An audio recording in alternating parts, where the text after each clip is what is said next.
Welcome to Real Scoop Live, a show for pool chemistry enthusiasts where we talk about all the coolest chemistry stuff you never knew you wanted to know. Any chemical advice or suggestions are opinion and utilized at the discretion of each individual pool operator. With that out of the way, let's start the show.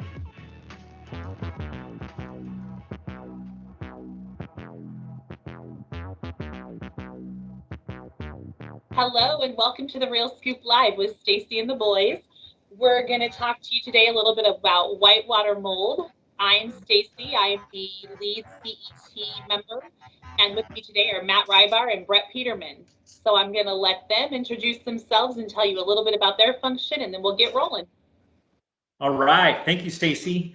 Yeah. So this is Real Scoop Live. This is episode number 2. This is sponsored by API and presented, as Stacee said, by Stacee and Da Boyz. Brett and I are joining her today to talk about whitewater mold and all the fun, quote unquote fun, that goes along with it. And for all of you out there that don't know what the heck we're talking about, whitewater mold is something that's pretty gross. We've collected some of the pictures over the years of what it actually looks like. And if you have ever heard me talk about it, sometimes I mention it like a King Kong snot rocket, which is kind of gross. But the thing is that But this descriptive. Stuff it's very descriptive. It's kind of like having toilet paper when it doesn't flush. You come back a couple hours later and you're like, ugh. Well, that's what whitewater mold looks like in a very infested pool. So you can see on the screen, we got a picture from central Indiana that had an infection with whitewater mold. You can see kind of the consistency. When I say snot rocket, it's kind of like that. Do you have another more recent picture? Maybe not that one. That one is actually Brett's thumbnail. When he calls me, that's what shows up. But the next, there we go. This one's obviously been mixed in with some other things going on in the pool. Yeah, it's pretty gross. Maybe we should put a disclaimer up in case anyone's eating while they're watching this. Oh yeah. We probably should. We need a trigger warning here. That's right. Yes. This is was it NSFW? No, NSFE we should call it, not safe for eating. There you go. All right, so just to kind of give like a base context for what we're talking about. You kind of know what it looks like now that not only did we show you the pictures, but we kind of described it. But if you consider that in rare occurrences, some pools do develop outbreaks of this stuff. It is a fungus. If you look on I think it's Montana State, they have their biology department has done a lot of research on whitewater mold. We've done a lot of research on whitewater mold recently, just for this podcast or presentation, whatever we're doing here. And guys, we actually decided this is the one we're talking about today because we've had so many people within the last couple months bring it to our attention that this is going on. Specifically, I've been dealing with it a lot in the Midwest. I know Matt's been dealing with it, some people out in the Southwest, and other areas across the country. It happens in pockets, and it seems to happen with years in between. So I know we had a kind of a rash of it in 2012, 2013 here in central Indiana, and then it went away for a while, and now it's coming back with a fury. So there's a number of reasons why it could be picking up steam, and a lot of that could be with people just not being able to take the proper care of the water due to shortages of products, equipment, anything else like that. God, that picture's gross. I'm going to switch that off. And Matt, go ahead and go for a minute. A couple of things that you said during that, Brett, if you rewind it, not only did you say a whole rash, which, is kind of not necessarily, see, the thing about this stuff is that it's oomocytes they're actually in the fungus family. It's not harmful to humans, but it's really gross.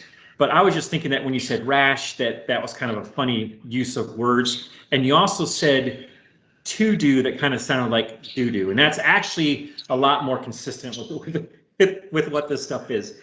So like Brett was saying, this is it happens in pockets and it's kind of cyclical. So what happens is that typically if you have a warmer winter, then what happens when the water is sitting in the pipes, or the water that is still sitting in the pipes actually can develop an infestation of this fungus based on what was in the water before or if the water wasn't properly sanitized or oxidized before. So what you'll find is that in warmer water, or in water that sits for a long time, or where there's not a lot of flow in the pool, is where the stuff will develop. And even if you've never seen it infect a whole pool, you might have seen it when you pull the light out of the niche. When you pull that out and you see all that scummy stuff that comes in there, that's actually fungus that has grown. I mean, that it loves behind the niche because it's warm. Warm dead spot. Warm dead spot. Right. And one thing I want to throw in there, just as a quick tip, if you are refilling your pool, be it above ground, in ground, on the roof, wherever your pool is, with a garden hose, run your garden hose for 3 to 4 minutes before you actually drop it in the pool, because as that water's sitting in the hose, it can get really warm. It's not moving, and stuff can grow in there. So you could actually be injecting a hot dose of gross garbage into your water that you're then going to have to deal with. So blast it into the yard first until the water cools off enough, then drop it in the pool. Save yourself some time, some trouble, and hopefully some chemicals later. So I was just thinking about that, Brett. You know, we had talked, I'm not sure if we mentioned on the last episode about pool pudding, and how pool pudding is kind of like the brown color, and so you can almost call it like chocolate pudding. We got vanilla pudding here, huh? This is vanilla pudding, right. So it's be vanilla pudding, pool pudding, and chocolate pool pudding.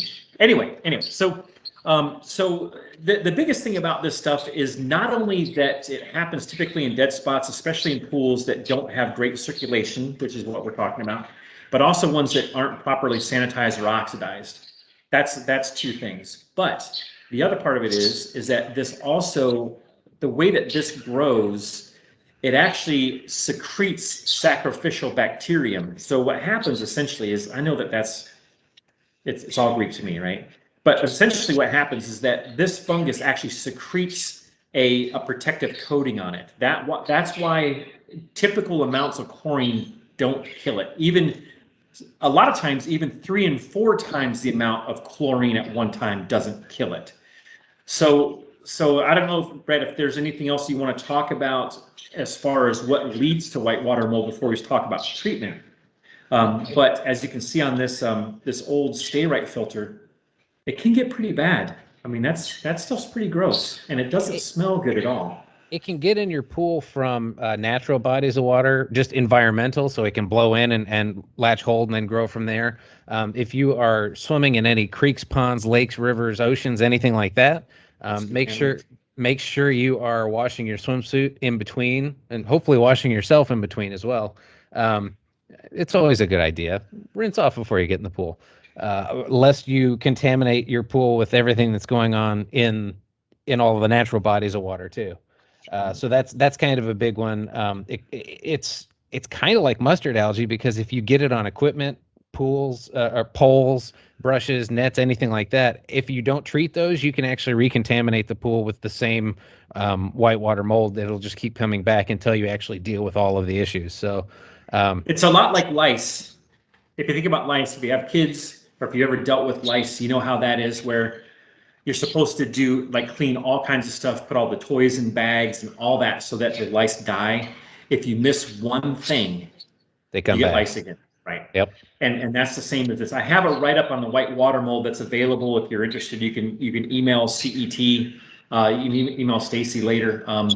But basically it says that, let's see, one of the biggest issues in treating white water mold is making sure that everything that has come in contact with a contaminated pool has been thoroughly cleaned, including toys, towels, hoses, vacuums, brushes, everything that has come in contact with water, Pipes, that has filter that media. fungus in it. Yes, filter media is a very, very hard thing to get rid of, and that's one of the steps that most people forget about is after it's cleaned. After it's gone out of the pool, you need to chemically clean the filter media.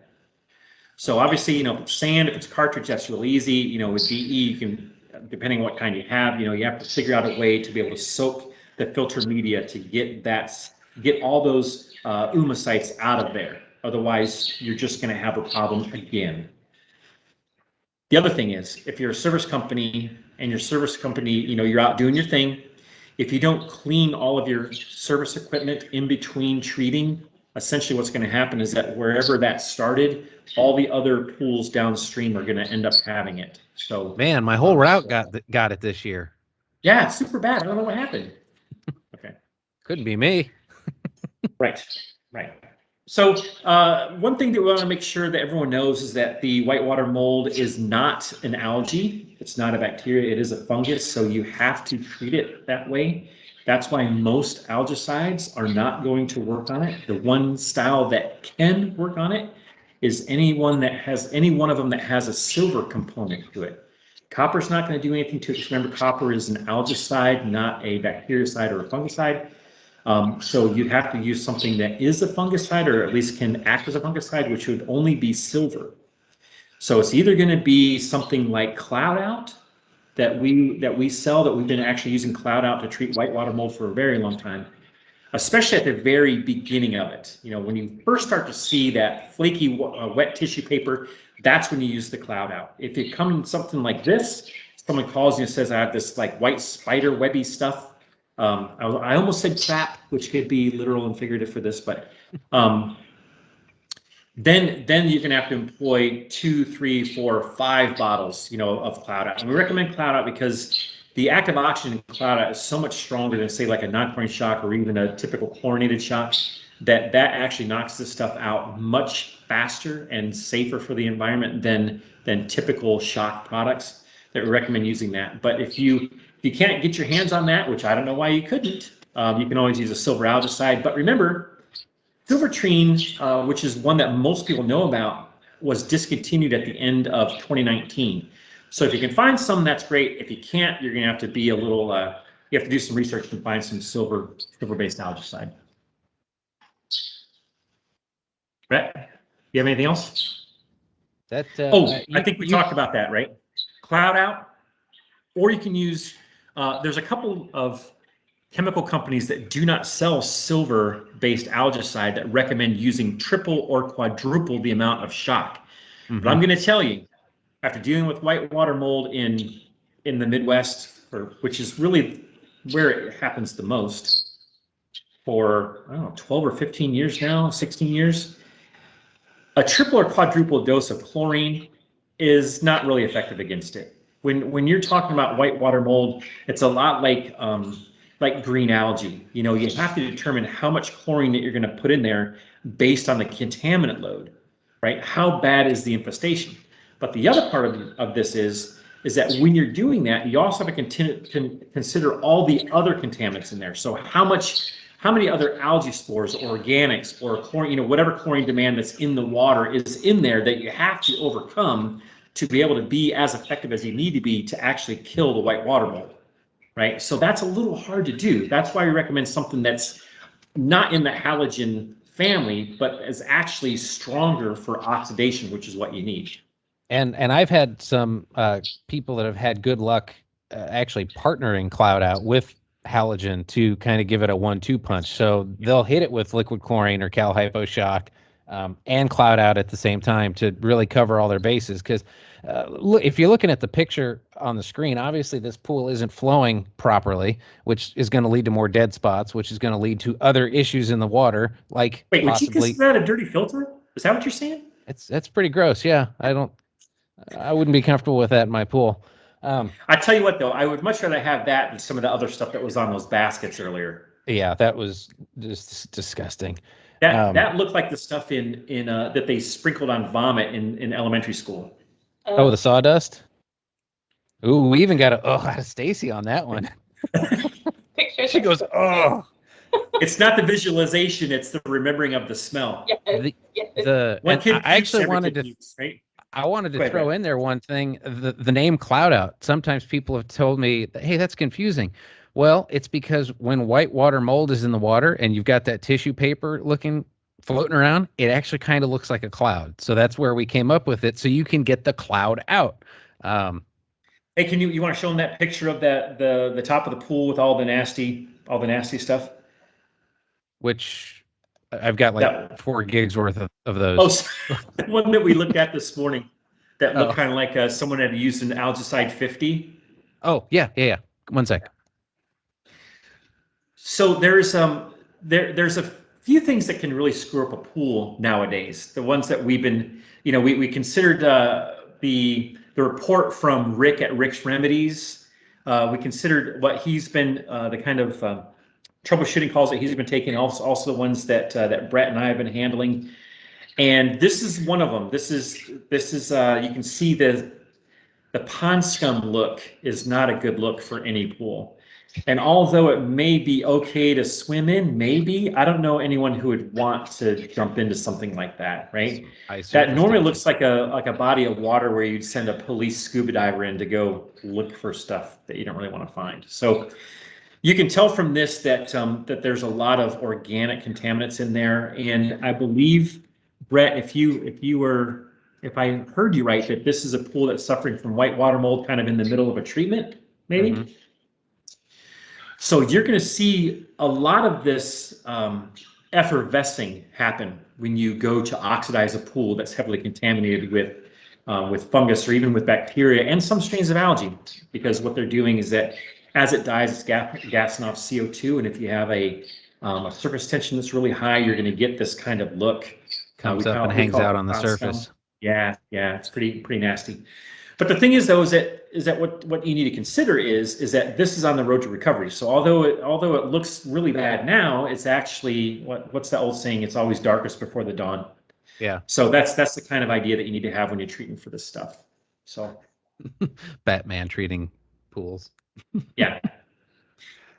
So okay, well, I guess that wraps up whitewater mold, I think. Yeah. Okay. So Stacee and the boys, really appreciate you. That's us three. We appreciate you watching this. If you have questions or comments, please feel free to email us at Stacee. What's the best email to catch us at? customersupport@apiwater.com. Yep. Or if you want to talk to Rick at Rick's Remedies, you can call 877-274-7261. That's 877-724-7261. Now, stay tuned, because next time on Real Scoop Live, we are going to talk everything about ammonia. So that's going to be a lot of fun. And I know that for all you chemical geeks out there, you probably can't wait. And neither can we, because we actually like doing this. So I'm on anything edge of my else? seat. Good. You should be. That's probably where there's the least amount of ammonia anyway. So that's good to be there. All right. So with nothing else, we'll see you in the next episode of Real Scoop Live. Thanks for joining us. And like I said, if you have any comments, feel free to call us or email us at customersupport@apiwater.com. Thank you so much for being here. Have a good one. Bye, guys.